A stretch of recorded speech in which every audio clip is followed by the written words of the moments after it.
I think we can go ahead and start this afternoon.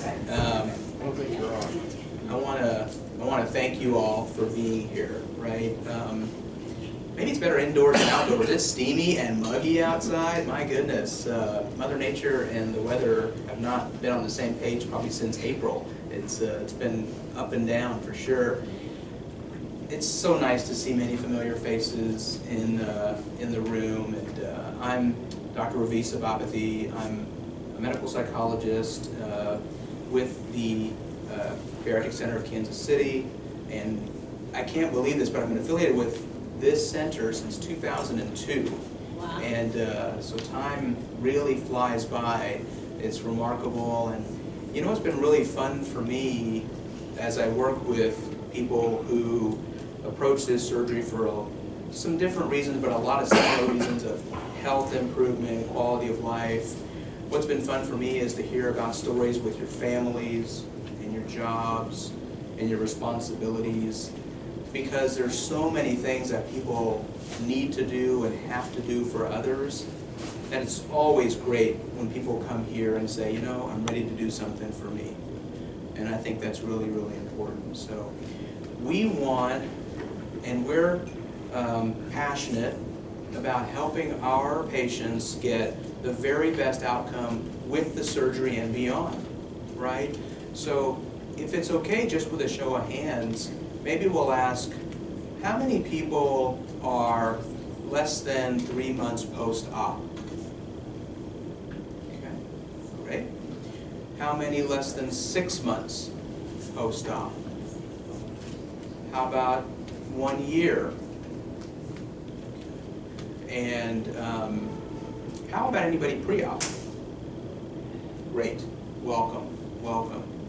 You all figured out the question, because I should have said more than 3 months post and more than 6 months, but you did great. So you know, the reason I asked that is our topic tonight is mind over body image. And I think this is an important topic. And I think what we're learning, and the reason we're putting on this type of group, and I'll be speaking just for a bit of time, and if y'all know me, I love to have some dialogue in between, or raise your hand if you're having a thought or something inspires you to speak. Feel free to do that. There's really no interruptions here. We're all here together. I'm honored to speak at your group. But this whole mind over body image is really important. And as a medical psychologist, I think in the program, what I've seen is that it's challenging for various reasons, but it's a challenge.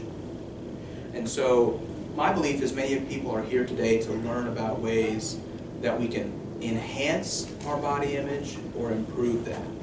So I'm going to try to stay in this spot for viewing purposes, but I brought a couple of notes, and a lot of times I'll speak from the heart and from the brain, but I think with this topic,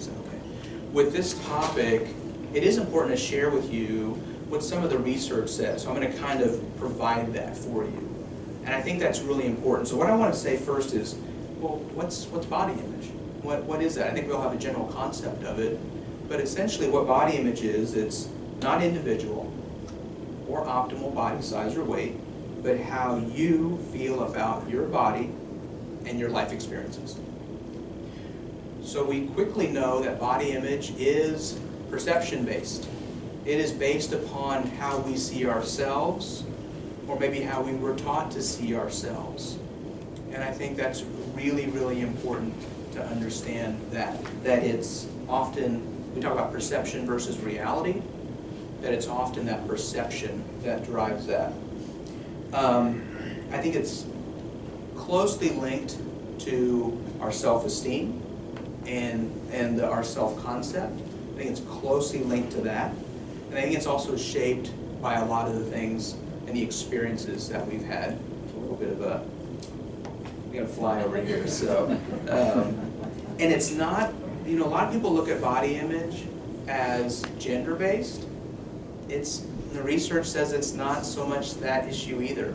The people that perceive or think about body image, you know, I think what we want to do is go to our female cohort and say, oh, they're the ones that are dealing more with body image. But no, I think we quickly see that the guys the men are also dealing with this, and I speak about it regularly with folks post-operatively. And body image is more complex than just height and weight and muscle mass. It goes back again to that perception. And there's one other thing I wanted to read on this research, and then I'm going to talk to you more about a few things, and then get some perspective of you all, and then we're going to talk about ways to effectively cope and improve our body image. Okay?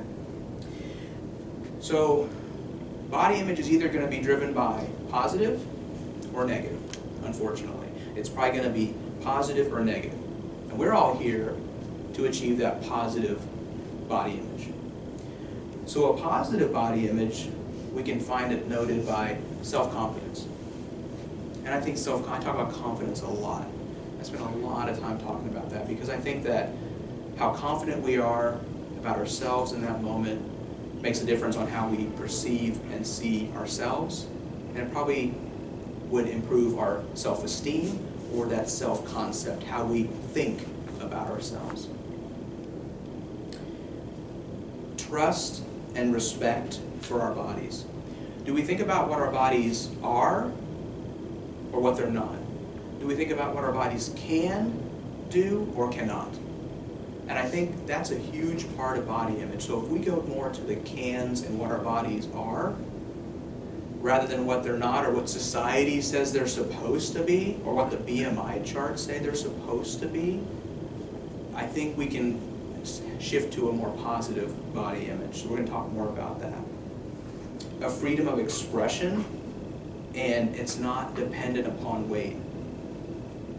So I think what we see often when it comes to body image and the weight loss surgery is, yeah, we weigh you on the scale, yeah, you come in and we check it. It seems to be more enjoyable after surgery than before, but it's only one part. It's only one part of the formula. It's only one piece of the puzzle. You know, what about all that great lab work that shows up better after surgery? Or what about the how the knees feel and the joints?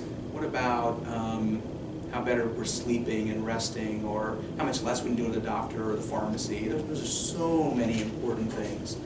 So when we start to broaden our definition of what our bodies do, then we're going to shift more to that positive body image. So I'm kind of setting this up to kind of give you some of the answers that I feel are there, and then you're going to share with me some of your successes. But we do want to talk about what contributes to a negative body image, because I do think, unfortunately, we see that a fair amount after surgery. And I also know it's something that people don't want to hold on to. They don't want to maintain that. They want to feel positive. They want to feel good about themselves. But there's something that's kind of pulling them back. Something that's pulling them back. So one might be a dissatisfaction with physical appearance. This is that negative body image.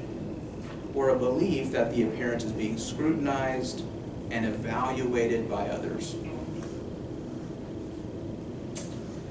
Excessive emphasis on physical appearance, distressing preoccupation with their bodies compared to others, and feelings of shame or embarrassment. So I think you see the different sides of the coin here between a positive body image and a negative body image. The negative body image is much more external. It's much more about, a part of it's internal too, because a part of it's what we think other people think. But now we're making it external. How about what we think? How about what we feel? How about those people that we truly trust and know that genuinely care about us and have a sense of support from them? Now, as much as I say that, sometimes that little small group has some negative experiences too.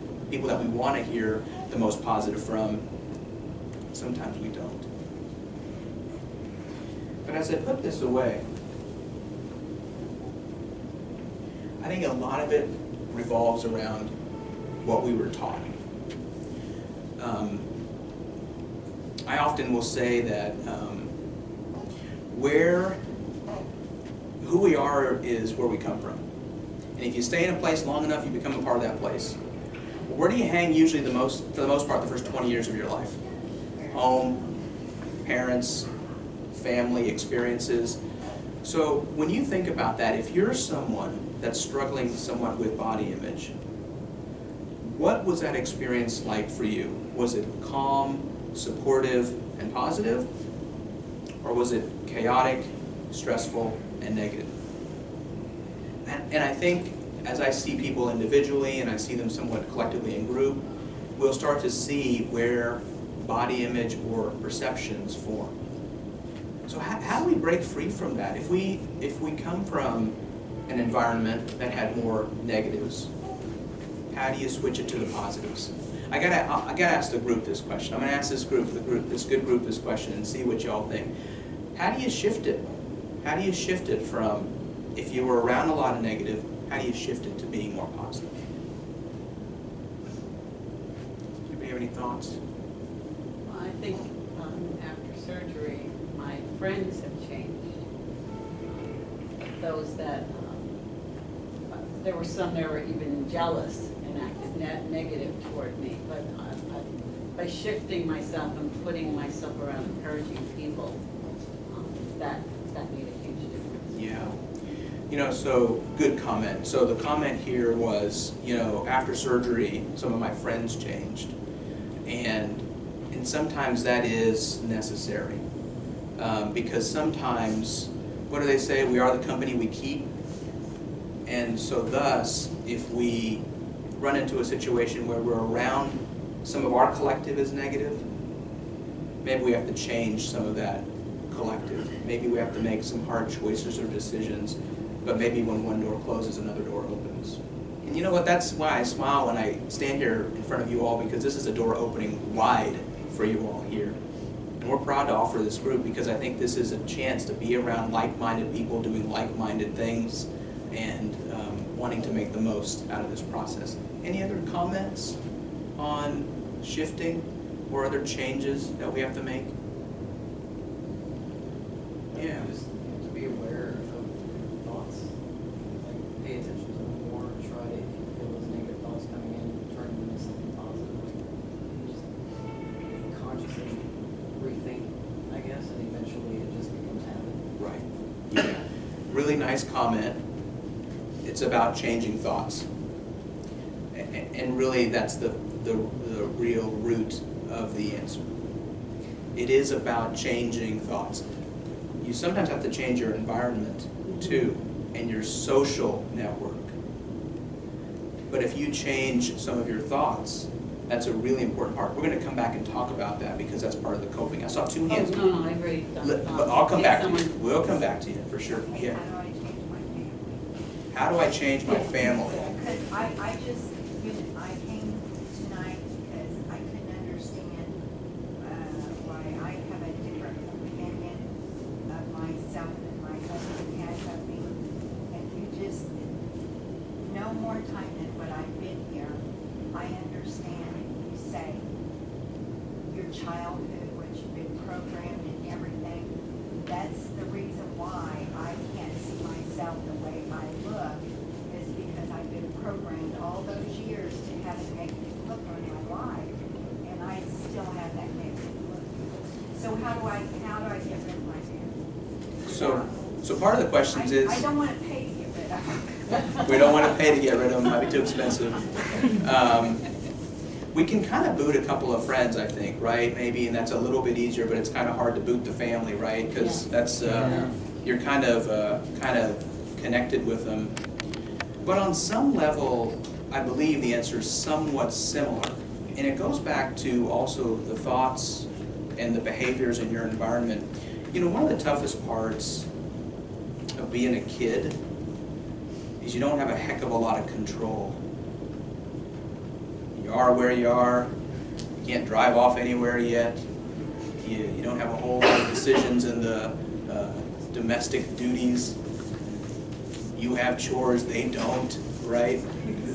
And so what I'm kind of going at with here is, as adults, we can try to respectfully take control of the time or the influence that a person has upon us. Now this is a real mental thing, but it's something to work on, and I promise you it can work. So it's now about expectations. If someone has treated me poorly once, twice, 3, up to 10 times, I can pretty much guarantee on the 11th time they're probably going to treat me poorly also. Right? So I'm going to set an expectation in my mind that that's what's probably going to happen. And lo and behold, most likely it'll probably be true. But you know, it's somewhat less painful when you prepare for that negative expectation that's been there the whole time. So if you've had a family that has been somewhat negative, harsh, callous, cynical, you're probably going to be able to expect it the next time you see them for supper or whenever, that they're probably going to be somewhat negative, harsh, critical, cynical. So again, you're probably going to still have to spend time with those people. And gosh, holidays are a couple of months away now, right? So we're going to be kind of forced to spend time with them and be with them. There's a funny movie that he's referring to in-laws, and he's like, am I legally bound to these people? Is this who I'm supposed to always be with and spend time with?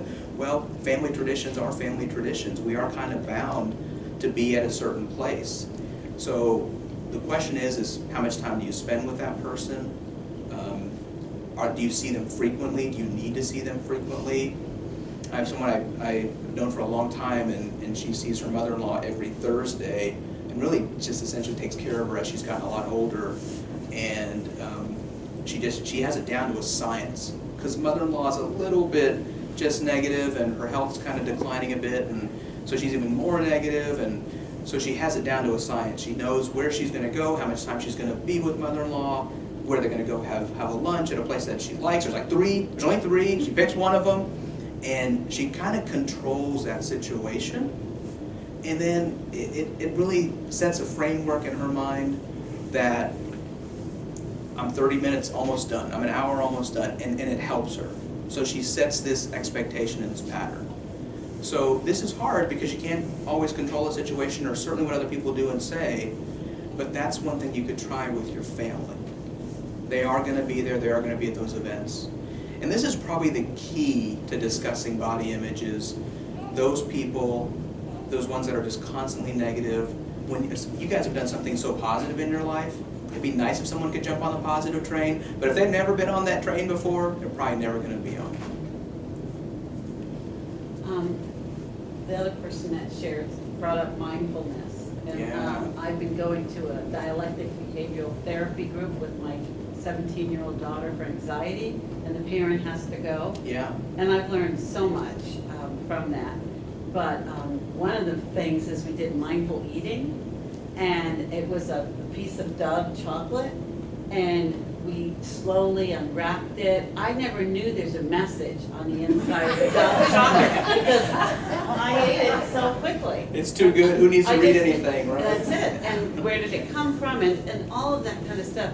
So mindfulness in eating, but also mindfulness when you're alone, taking that time alone, as well as when you're with other people. Because the mindfulness helps me become a better me. And that, so therefore then I'm more equipped to be around other people. And like you said, expect the negative and be surprised and delighted with the positive. But that's really helped me, the whole mindfulness. Yeah, thank you. So a lot of great stuff right there about mindfulness and the connections to dialectical behavior therapy. The short term is DBT.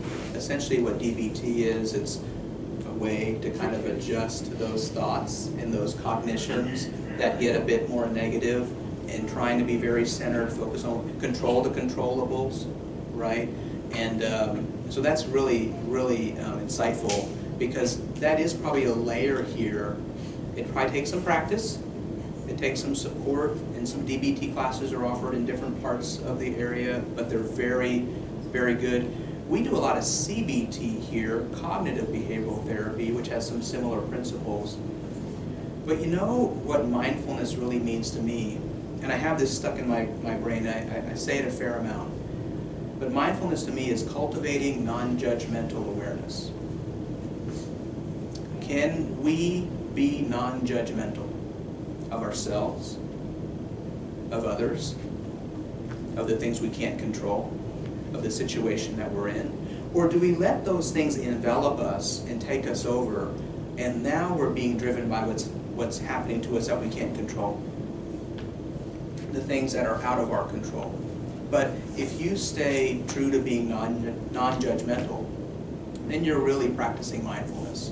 And the other foundation piece, just to talk about it, because I like mindfulness too, it's about being present. Being present in that moment. I'm with my family. Oh, wow, right? I'm with my family. They're being negative. What can we appreciate about this moment? What is something that you can do within yourself to be appreciative of this moment? Or what can you do before it starts to turn? And can you take a break? Can you exit? Can you get some fresh air? Can you use it? Well, restroom again. I mean, can you find a way to get just 2 minutes of peace? And sometimes during the storm, 2 minutes of peace makes a big difference. Yeah, and we talk about brief avoidance, not like avoid the whole thing. Right. But walk away, or even if you can't walk away, count to yourself. Have methods ahead of time. Absolutely. That you're going to, techniques that you're going to use when that happens, and it will happen, and Absolutely. know it will happen. Absolutely. Yeah, that's so good.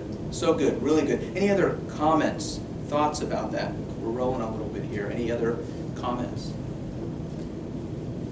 Yeah, really good. So I want to connect a couple more things, and I definitely want to make sure y'all have time to be with each other. But I want to highlight something about body image. Why some days do we see ourselves better than others? Why some days? I mean, yes, we have the teaching. Yes, we have the self-esteem. Yes, we have that perception of ourselves. But what about the emotional state or the experience that we're in the moment, or that we've been in throughout the day, right? It's mid-afternoon. Y'all have had a pretty full day thus far. What's that day been like? So if you take an awareness of what the day's been like, you can probably prepare yourself to see yourself better and do better in the evening. And sometimes mid-afternoon is a great time to do this. Sometimes it's a great time to just take a little self-check. How am I doing? How am I feeling? How's my day been? Because I think I'll highlight to you, and I don't know if I've done this in this group yet, but I'm going to highlight to you 4 emotional states that can contribute to how we see ourselves. And I'm going to say this in advance. The word isn't very pleasant, but that makes it easier to remember. Okay? So the word is flab. F, flab. F, F, F is in Frank, L is in Larry, A is in Apple, B is in Bob. Okay? But I'm going to give you 4 other words about flab. Frustrated, lonely, angry, bored. You could probably say flabs and add an S and put stress on there if you really wanted to, because stress is a one as well. But when you think about those 4, they really encapsulate a lot of different emotions. Frustration and anger are really 2 very different things, even though they kind of get lumped together. And I'll kind of walk you through each one of them and see what y'all think. And then I want to get your perspective on that. So let's start with frustrated. Frustrated to me is really simple. It's like, darn it, it didn't go my way. I'm frustrated now. I wanted it to go this way, and it didn't go this way. And I do some work in sports. And so if you work with someone who's not at a high level of sports, what you'll find is that they'll get frustrated when their opponent does something they didn't want them to do, or they didn't think they should have done, right? And that's the same thing in life or in the business world. You know, why'd my coworker say this? Why'd they do that? And then frustration, it's cumulative. It builds up. And then it might transfer into the A word, but it really can build up. So you got to kind of nip that in the bud early, right? It ain't my world, right? I'm going to do my part. I'm going to control the controllables. And that generally can reduce frustration. A brief avoidance can also help. The expectations we have can also help in adjusting the thoughts or shifting. What am I going to do later? What am I going to do later? My coworker here is just, he or she isn't having the best day, and it's impacting me. You start shifting, distracting away from that, focus on what you can control. That reduces frustration. Lonely. This is hard. We've all been lonely before, right? We've all had those moments. We've all had those experiences. Food, really, the research tells us clearly can fill a void for loneliness. And I think what I'm finding out post-operatively is it still can, just in different ways. Sometimes it's just healthier, but maybe it's too much, or too long. Or wow, I've just been kind of grazing on this for a couple hours, which are all impeding factors into continued weight loss and maintenance of weight loss. So lonely is tough because sometimes that's just what it's going to be. But you know what lonely really is to me? It's a state of mind. Lonely is a state of mind. Because have you ever been around someone and you're still lonely? Someone who was recently divorced told me she felt more lonely when he was there when he wasn't. It just felt more lonely. There was actually somebody there that could talk to her, could engage with her, and didn't. That felt more lonely than being alone. So it really is a state of mind, right? And it's something that maybe we can shift, maybe we can appreciate, maybe we can be mindful, we can be peaceful, we can take moments to relax. So my belief is we aren't going to always know when we're lonely, and we're not always going to know how long we're going to be lonely. But we can try to fill that time with positive, productive things and good people. I know it's helpful to think of them ahead of time, write the list, the things you like to do. Like I go to a movie by myself if I get like this, or things that elevate my spirits, watch a funny movie. Kind of know them ahead of time. Yes. And then you can go there. Know the things ahead of time, write them down. Writing them down is such a great thing. So thank you for saying that, because, and it's not like we said anything earth-shattering. Go to a movie, engage in a hobby, call someone on the phone. These aren't earth-shattering things. But guess what, when you're stressed or lonely, they don't just kind of pop up. We stay ingrained in the loneliness. We stay ingrained in maybe what we're experiencing, and we don't think about what seem like simple solutions. So lists are very important. They do make a difference, especially when you're dealing with some of these emotions. And so this is great. I want to highlight that a little bit more, because one thing that I'll say is keep these lists for these certain emotions so they're available. You got a cheat sheet handy. It's in those moments that your self-esteem is high, and you know we're human, our self-esteem will drop at some point, or our image or perception of ourselves will drop at some point, and then you've got that list handy. A, angry. You know, some of the research suggests that when you're angry, we eat chips and we eat salty, crunchy things that we have to just pound on and jaw on. It's interesting that some of the research suggests that. And then when we're sad, we go for the soft, sugary, kind of creamy, maybe types of things. And so I find that kind of interesting that, you know, that some people choose those things. But anger is different. Anger is interesting because, again, I think it has a cumulative effect. Just as much as we talked about frustration, I think we can say the same thing about sadness. You hold in enough sadness, man, that's when anger can really start to kick in. Anger has some productivity, but it's usually non-productive because there's probably a more assertive way to get things accomplished. So part of this is, how do you release anger? How do you release that tension? And everybody's going to feel it differently. And you know, certainly what I'd say is try to get it sooner than later.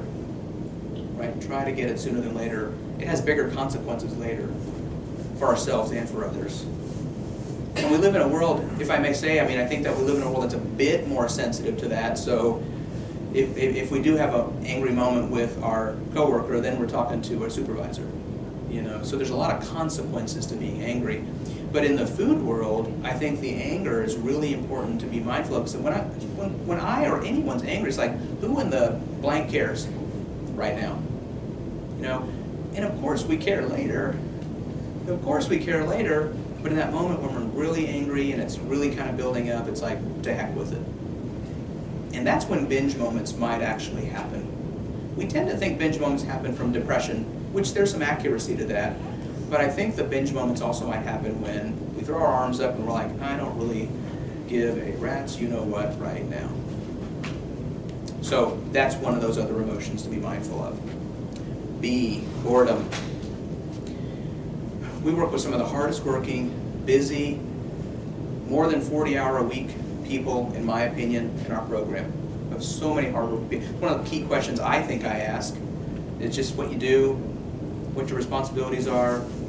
You play zone defense at home, you have more kids than adults, right? So I check on that. And but what I also check in on is how much downtime do we have and how do we utilize that downtime?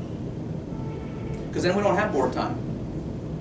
And again, everybody needs downtime, but board time is really fun. We're finding that that's leading to eating.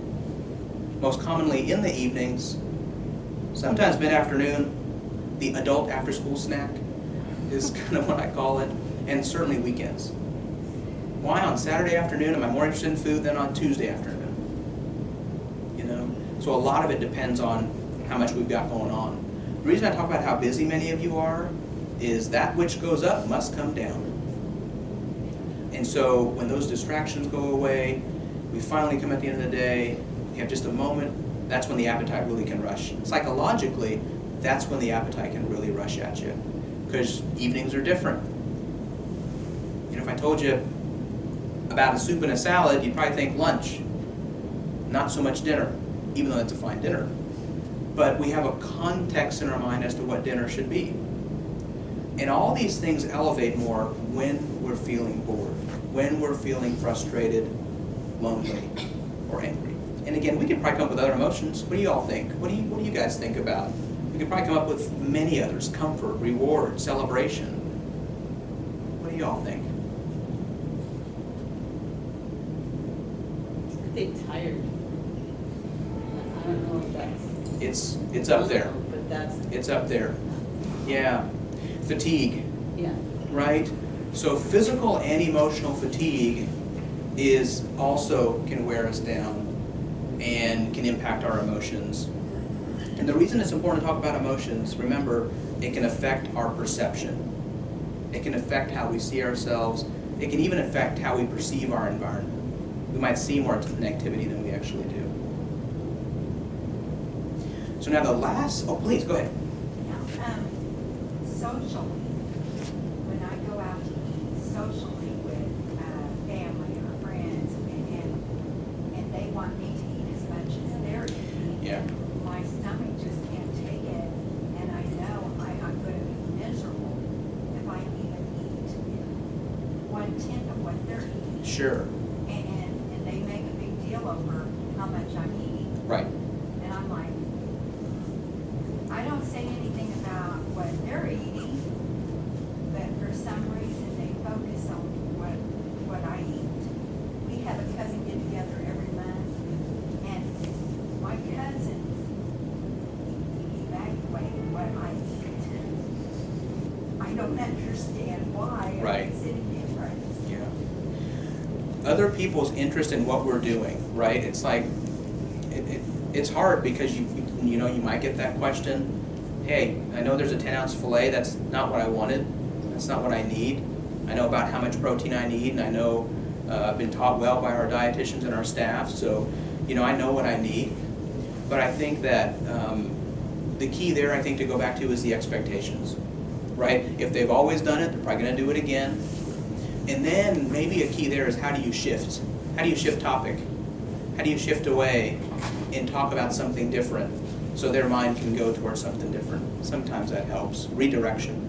Well, I start making a joke of it whenever I sit down to eat now. I go, okay, cousins, be sure to check out how much I eat. Just kind of lighten the mood. Because I'm like, Yeah, that's Yeah, great. yeah, lighten the mood. I know what I eat what I can. Yeah. And what's going to make me sick if I eat too much. Absolutely, absolutely, yeah. I like that, that's great, that's great. How do we positively cope? How do we cope to maintain a good, healthy body image? Well, I think a lot of things have already been discussed. I think a few things here that we can highlight here is Go back to the awareness, go back to the mindfulness, go back to the things that, what's happening in my life and how are they impacting me? Have I had a negative experience, a negative encounter with somebody, and is that making me feel more negative? And now is that going to make me see and feel and perceive myself more negative? Let's go back to just exhaustion, right? Sometimes even if we're physically worn down or tired, I see a lot of heads nodding about that. Man, you know, I like this quote. It's not the nicest one, but it comes from Vince Lombardi, who is this old Green Bay Packers coach who's unfortunately passed, and he said, "Fatigue makes cowards of us all." Well, what he was saying is we're not at our best when we're worn down. So what he wanted his players to be is in top shape and top ability to do their job and let the other team wear down before his team wore down. Someone was going to wear down at some point. He just didn't want his to wear down because he knew that's when you make more mistakes. That's when you that's when you have self-doubt. That's when you have self-doubt. Sometimes we can't avoid fatigue, but sometimes we have to take those moments to take care of ourselves and do the things that we need to enhance our own wellness. That's why I wanted to go back and highlight, that's why I highlighted the hardworking people in this room, the responsibilities that people have, because one of the other pieces of this, if our self-care drops, and our attention and awareness to ourself drops, which may on some level have partially contributed to some of the weight issues as well. I know there's biology, I know there's genetics, I know there's a lot of factors, but we know that investing in ourselves, just like you all have done by doing this, it will be beneficial to seeing a better and stronger and more capable you. Anybody look at before and after photos? Yeah, driver's license versus... Facebook does that. Facebook does that. Remind you of something 3 or 5 years ago. That's I look true. at myself. Oh my goodness. A lot of changes, right? We see, oh, yeah, the pictures. Pictures do speak 1,000 words. Ever done any video? If we're brave enough to do some video, that speaks 10,000 words. And you do the turn, right? And you see the changes, right? Sometimes that's helpful too. I was talking to Chris and Katie last week. Another thing that we like to recommend sometimes is you stand in a doorway, right? Doorway somewhere over there. And the doorway never changes. That frame never changes, but you do. And you can see a different you easier. You're like, wow, there's a lot more space here now, right? Or you can do the peripheral view and shift your body and see if that helps too. Airplane seat, I noticed it. I was going to say that one too, how we sit in our seat. A lot of patients come to our office and they're on the front end of surgery and say they're thankful that we have comfortable chairs, that we think about our patients being comfortable, because we live in a world that tries to pack in more people than optimize comfort. And then someone comes in after a certain number of months after and is like, wow, you can just tell right there.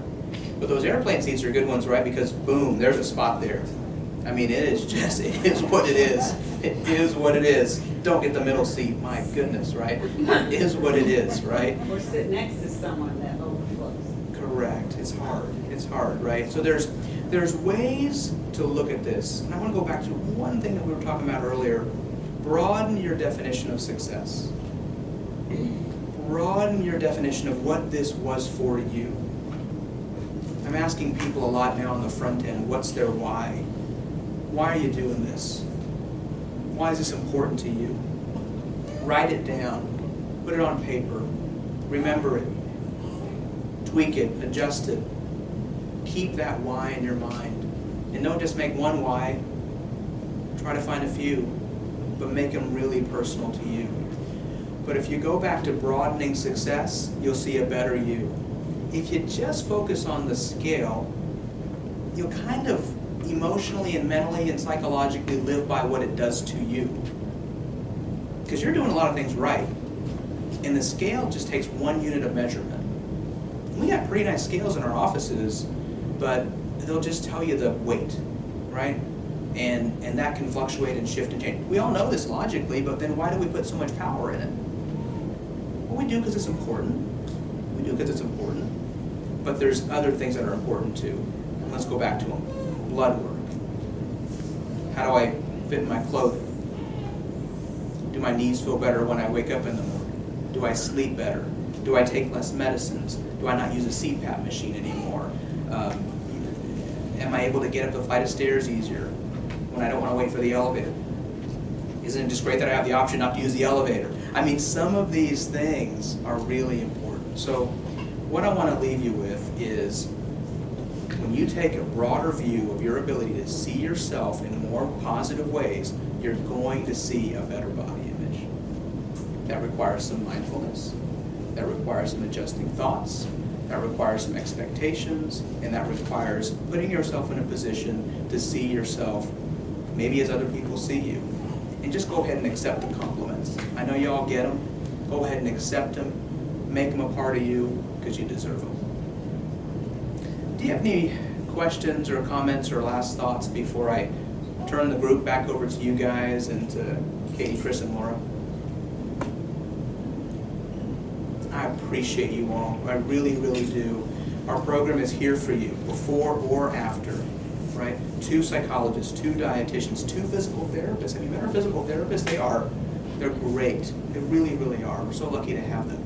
Comprehensive program. Surgeons are still doing great things, and so thanks to you, we're really proud of that. So thanks for your time. Y'all have a good night.